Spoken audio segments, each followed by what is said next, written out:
This is an auto transformer and it is used for the varying voltage, and by varying voltage we will see how current will change in the wire.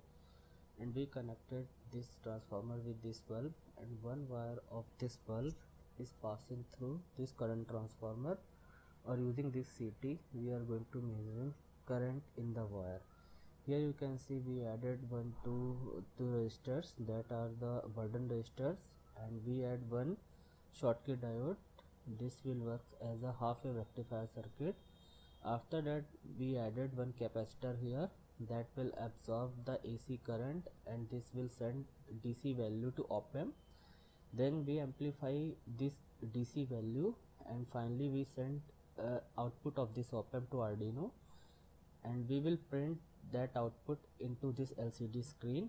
That voltage value we will convert in the current value, and we are also measuring that output voltage of amplifier in this multimeter. As you can see, the current in wire is 0.11 amps. If we will change the voltage from this auto transformer, then brightness of bulb will also change, and we will see there will be change in current value in LCD screen. Like you can see now it is 0.15 amps.